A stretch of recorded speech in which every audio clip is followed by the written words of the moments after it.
니느웨에 엮이고 싶지 않아서 조용히 다시스 뱉기를 선택한 요나는 생각지 않은 폭풍에 길이 막혀버리고 말았습니다. 이제는 가고자 했던 다시스로 도착할 그런 가능성이 희박해 보이고, 그렇다고 하나님께서 명하신 니느웨로 다시 배편을 구해 돌아갈 수도 없는 그런 상황에서 이 바다 한 가운데서 이 요나는 자기 갈 길을 잃어버리고 마른 것입니다. 제비 뽑기로 자기가 마땅히 가야 할 길, 그 하나님의 사명의 길을 다시금 자기 입으로 고백하고 깨달았지만, 자기가 잘못 선택한 그 결정 때문에 함께 타고 있었던 배의 모든 사람들조차 폭풍 속에서 다 죽게 된 그런 상태를 오늘 성경이 우리에게 말하고 있지 않습니까? 여러분, 만약 이 요나와 같이 나의 잘못된 선택, 나 때문에 모두가 죽을 상황에 처해진다면 여러분 같으면 어떤 선택을 하시겠습니까? 오늘 본문에 보면 이 제비 뽑힌 이 요나의 고백을 다 듣고 난 사람들이 우리가 너를 어떻게 해야 바다가 우리를 위해 잔잔하겠느냐, 그렇게 질문할 때 요나는 자기의 잘못을 깨닫고 12절에 이렇게 고백합니다. 그가 대답하되 나를 들어 바다에 던지라. 그리하면 바다가 너희를 위하여 잔잔하리라. 너희가 이 큰 폭풍을 만난 것이 나 때문인 줄 내가 아노라 하니라. 요나는 비로소 그 폭풍의 원인이 자기 때문인 줄 알고, 자기만 이 바다, 이 배에서 떠나면 이 배가 그리고 배에 탄 사람들이 안전할 거라는 그것을 분명히 알고 고백하고 있는 것입니다.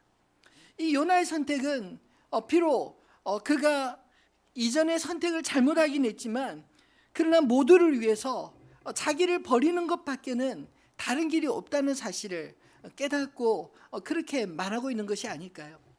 왜냐하면 요나가 끝까지 살려고 발버둥 치면 요나도 어차피 살 수 없을 뿐만 아니라 요나가 타고 있었던 그 배 위에 모든 사람들조차 함께 죽을 판이니 요나가 선택한 것이 오히려 합당한 선택이 아니었을까요?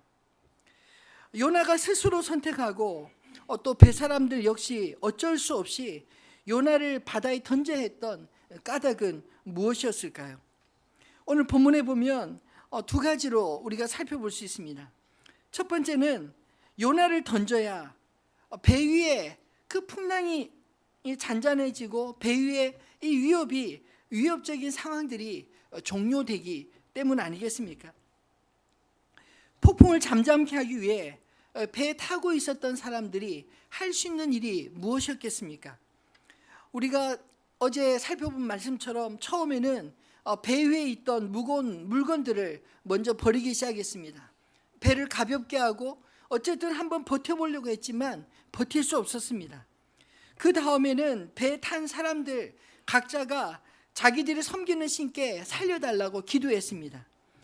그래도 배가 풍랑을 견디지 못하자 이제 분명히 우리 가운데 누구 때문인가 이 배의 풍랑을 맞았을 텐데, 이 제비뽑기를 통해서 누구 때문에 이 풍랑, 우리에게 이런 재앙이 임했는지 한번 찾아보자 하고 제비뽑기를 하지 않았습니까? 그래서 요나가 뽑혔습니다.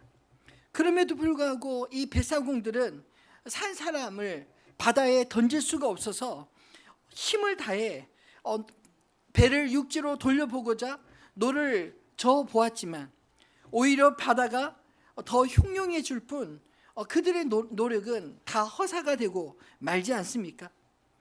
그들이 할 수 있는 일은 제비 뽑기를 뽑힌 요나, 하나님께 불순종하고 자신들이 탄 다시스행 배를 탄 이 요나를 이 요나의 말처럼 이 바다에 던지는 수밖에 없게 된 것입니다.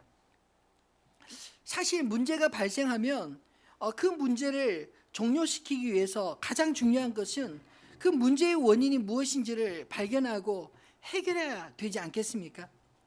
원인을 해결하지 않고 다른 방법 계속 찾아보아도 그 문제는 해결되지 않는다는 것입니다. 오늘 본문에 보면 사실 이 폭풍의 원인인 이 요나를 해결하지 않으면 이 뱃사람들과 또 요나 역시 이 폭풍에서 헤어날 길이 없었던 것입니다. 폭풍이 더 심해지고 배는 금방이라도 파산할 지경이 되자 사공들은 비로소 하나님께 자신들을 이 요나 때문에 멸망시키지 말아달라고 기도하면서 요나를 바다에 던져버리고 말았습니다.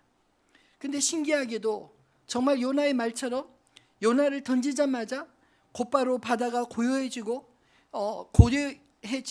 잠잠해지게 되었습니다. 그리고 사공들은 그 하나님, 이 풍랑을 일으키셨지만 그러나 그 풍랑을 또한 잠잠케 하시는 그 하나님을 더욱 두려워하게 되었다고 성경은 말하고 있습니다. 오늘 이 요나의 이야기를 묵상하면서 저는 요나의 마지막 양심이 자기 때문에 생긴 폭풍, 자기를 던져 배에 탄 사람을 구하고 자기 혼자 바다에 빠져 죽을 생각을 한 것 아니었을까요? 여러분, 이게 사실 정상적인 생각 아닙니까? 문제를 일으킴에도 불구하고 그 문제를 일으킨 사람이 책임을 지지 않으려는 태도들이 오히려 더 비겁하고 또 잘못된 태도가 아닌가요? 결국 배가 나 때문에 파산하든 말든 나와 상관없다는 그런 태도를 가진 사람들 때문에 오늘 우리 사회에 문제들이 끊임없이 발생하고 해결되지 않는 것은 아닙니까? 자기도 타인도 함께 사지로 몰고 가는 사람들이 리더가 되면 공동체 전체가 위험해지는 것입니다. 근데 참 안타깝게도 조심스럽지만 요즘 한국 교계 지도자들에게서 그런 소문들이 들릴 때마다 참으로 마음이 아프고 안타깝습니다. 한국 교회 위기들은 사실 일반 평신도들의 위기가 보다 저는 저 같은 목회자들의 위기 때문이라고 생각합니다. 만약에 지도자들에 의해서 공동체 전체 위기가 찾아온다면 어떤 태도를 취해야 마땅한가요? 지도자가 빨리 그 문제를 해결하는 방법이 가장 최선이 아니겠습니까? 그럼에도 불구하고 나 살겠다고 배가 무너지든 말든 상관없이 끝까지 버티는 것이 결국 한국 교회를 이 모양 이 꼴로 만든 것 아닐까요? 오늘 우리 사회에 지도자들이라고 하는 또한 수많은 곳곳의 지도자들이 태도들이 결국 우리 사회 공동체를 무너뜨리고 파괴하는 그런 모습들을 만들어간 것이 아니겠습니까? 여러분, 정말 나쁜 것은요, 욕하면서 배우고 그리고 따라하는 그런 일들이라고 생각합니다. 청년의 때는 위에 그 기성세대의 잘못을 보면서 타도하자, 혹은 내가 만약에 나에게 기회를 준다면 나는 절대로 이렇게 안 하겠다라고 그렇게 다짐했던 사람들이 권력이 주어지고 그 맛을 들이면 결국 그 이전의 권력자들과 함께 같은 그런 길을 걸어가는 것을 우리가 수없이 보지 않았습니까? 여러분, 혹시 우리 안에는 이런 모습이 없나요? 사명의 길은 십자가의 길인 것을 깨닫게 되기를 바랍니다. 모두를 위해 기꺼이 자기를 버리기로 한 이 요나의 마지막 모습에서 저는 예수님께서 이 요나를 자기의 표적으로 삼은 그런 중요한 이유가 있지 않았을까요? 십자가의 길은 타인을 위해 자기를 버리는 길입니다. 예수님 역시 대신 죽으시고 함께 살리신 십자가의 길을 가셨습니다. 로마서 4장 25절은 예수는 우리가 범죄한 것 때문에 내어줌이 되고 또한 우리를 의롭다 하시기 위하여 살아나셨느니라 말씀하고 있습니다. 예수님은 사실 죄가 없으심에도 불구하고 요나와는 달리 죄가 없음에도 불구하고 범죄한 인류를 위해서 친히 자신을 십자가에 내어주셨을 뿐만 아니라 또한 우리를 그 죄 가운데 다시 살리기 위해서 부활의 첫 열매가 되셨다는 것입니다. 오늘 우리가 가야 될 길은 어느 길인가요? 예수님의 이 십자가의 길, 요나가 마지막으로 선택한 모두를 위해 나를 버리는 것을 선택한 것처럼 우리 공동체를 위해서 나의 나의 죄악을 회개하고 버리는 그런 태도로부터 시작해야 되지 않겠습니까? 두 번째로 요나를 이 바다에 던져야 했던 이유는 요나를 바다에 던져야 비로소 하나님이 그 이후에 일하시기 때문입니다.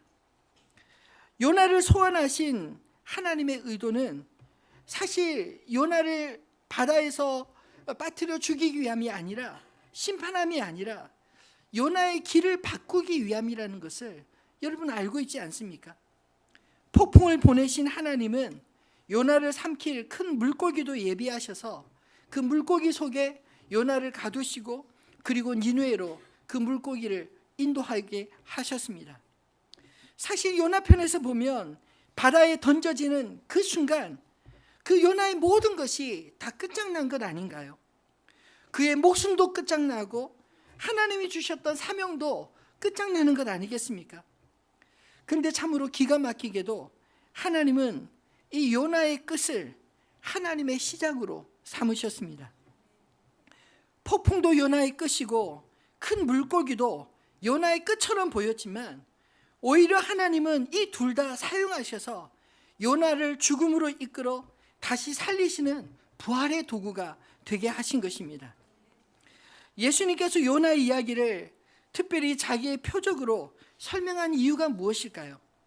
요한복음 12장 39절로 41절 말씀 한번 같이 읽어보겠습니다. 예수께서 대답하여 이르시되 악하고 음란한 세대가 표적을 구하나 선지자 요나의 표적 밖에는 보일 표적이 없느니라. 요나가 밤낮 사흘 동안 큰 물고기 뱃속에 있었던 것 같이 인자도 밤낮 사흘 동안 땅속에 있으리라. 심판 때 니느웨 사람들이 일어나 이 세대 사람을 정죄하리니 이는 그들이 요나의 전도를 듣고 회개하였음이거니와 요나보다 더 큰 이가 여기 있으며. 아멘. 하나님은 이 요나의 표적을 예수님의 십자가의 죽음과 부활을 보여주시기 위해서 사용하셨다고 예수님께서 친히 말씀하지 않습니까?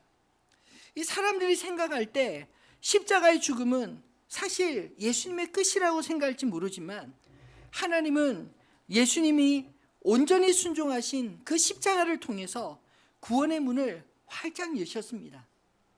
그 죽음은 죽음이 아니라 사실은 생명의 시작이었던 것입니다. 오늘 요나의 그 물속에 던져지고 그 물고기 뱃속에 들어간 그 사건은 어쩌면 요나의 끝처럼 보였지만 하나님께서는 니느웨를 살리시기 위해서 이 요나의 고난을 그렇게 사용하신 것이 아닐까요? 이 요나의 고난은 그런 의미에서 다시 보면 그가 그토록 싫어했던 죄악의 도성 니느웨를 구원하시기 위한 진통의 시간들이 아니었겠습니까? 요나도 모르게 하나님은 요나를 위해 바다 위에서 그 요나를 다시 부르신 것입니다. 이 땅의 사명자는 나를 위해 사는 자들이 아닙니다. 하나님이 부르신 길은 하나님이 반드시 예비하신다는 그 사실을 믿으시기 바랍니다. 요나를 부르신 하나님, 그 하나님의 선택이 실수가 아니었기 때문에 이 요나가 풍랑 가운데서 비록 죽을 뻔한 고비를 맞지만 이 요나의 풍랑조차 하나님께서 그를 니느웨로 보내시는 그런 방법으로 사용하시지 않나요? 요나는 그저 순종하고 자기가 가던 길을 그 길을 버리고 다시 하나님 예비하신 길로 가면 되는 것이었습니다. 자기를 부인하고 자기 십자가의 길을 가면 나머지는 하나님이 반드시 책임지시고 하나님이 인도하시는 줄을 믿으시기를 바랍니다. 말씀을 맺겠습니다. 여러분, 하나님은 불순종했던 이 요나도 사용하셨다는 사실이 참 기가 막히지 않습니까? 하나님께서 불순종한 요나도 사용하셨다면 오늘 저와 여러분도 분명히 사용하실 줄 믿으시기 바랍니다. 오늘 불순종한 요나를 하나님이 어떻게 사용하셨나요? 함께 폭풍을 만났던 사람들이 요나 덕분에 살아계신 하나님을 만났다고 오늘 성경은 그렇게 기록하고 있습니다. 사실 본문은 이 요나의 말은 1절밖에 한 절밖에 기록되지 않았지만 상대적으로 이 요나에 대한 태도, 그것을 기록한 이 벳사공들의 이야기가 훨씬 더 많이 기록되어 있습니다. 자기 힘으로 도저히 해볼 수 없었던 이 벳사공들의 노력과 그리고 하나님의 이 권능을 목격하고 하나님의 사람이 자기 사명을 길을 벗어나서 도망할 때 다시 찾아오시는 하나님을 이 벳사공들이 역시 요나와 함께 옆에서 지켜보지 않습니까? 그리고 15절에 요나를 바다에 던지자마자 그 바다가, 그 흉흉했던 바다가 잠잠해지는 그 모습을 바라보면서 이 벳사공들은 살아계신 하나님, 이를 행하시는 하나님을 두렵게 만나게 되었습니다. 그 하나님 앞에 그들이 경외하며 경배하는 모습이 오늘 본문 속에 인상적으로 우리에게 보여지고 있지 않나요?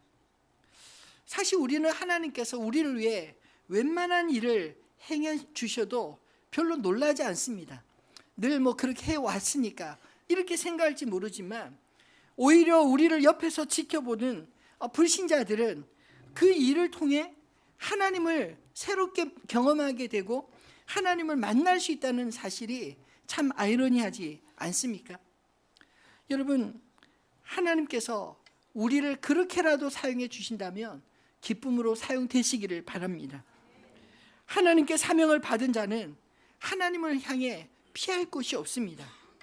오히려 사명자는 오늘 요나처럼 자기 사명과 함께 죽을 때 오히려 죽음이 아니라 그것을 통해서 사명의 완성으로 그렇게 이루어지는 게 아닐까요? 오늘 말씀을 통해서 요나가 다시 찾은 그 길, 그 사명의 길을 저 여러분이 다시 발견하게 되기를 바랍니다. 그 길은 예수님께서 마태복음 16장 24절에 말씀하신 것 같은 십자가의 길입니다. 마태복음 16장 24절 마지막으로 한번 읽어보겠습니다. 이에 예수께서 제자들에게 이르시되 누구든지 나를 따라오려거든 자기를 부인하고 자기 십자가를 지고 나를 따를 것이니라. 아멘. 여러분, 예수님을 따르는 길은 날마다 자기를 부인하고 또 자기가 져야 될 그 사명의 십자가를 지고 주님을 따르는 것입니다. 나를 부인해야 나의 십자가를 우리가 감당할 수 있는 것입니다. 오늘 사실 요나가 잘못된 선택을 하고 그 잘못된 선택 때문에 풍랑을 만나고 함께 배에 탔던 그 모든 사람들을 위기에 빠뜨렸지만, 그러나 마지막 선택은 저는 잘했다는 생각이 듭니다. 어차피 자기도 죽고 다른 사람들도 죽일 바에는 차라리 나를 들어 던져 바다에 던져라. 그러면 이 풍랑이 나인 고로 나 때문에 생겼기 때문에 하나님께서 이 풍랑을 잠잠케 해주실 거라고. 그리고 자신을 던져질 때 비로소 자신의 죽음 가운데 다시 하나님의 사명으로 부르시고, 그리고 자신의 죽음과 더불어 죽을 수밖에 없었던 다른 사람들이 살아나는 그런 일들을 겪지 않습니까? 사랑하는 성도분, 오늘 말씀을 통해 우리의 십자가를 발견하고 그 십자가를 하나님 안에서 감당할 수 있게 되기를 주님의 이름으로 축원합니다. 오늘 주신 이 말씀을 기억하면서 우리들의 찬양 484장 함께 찬양하겠습니다.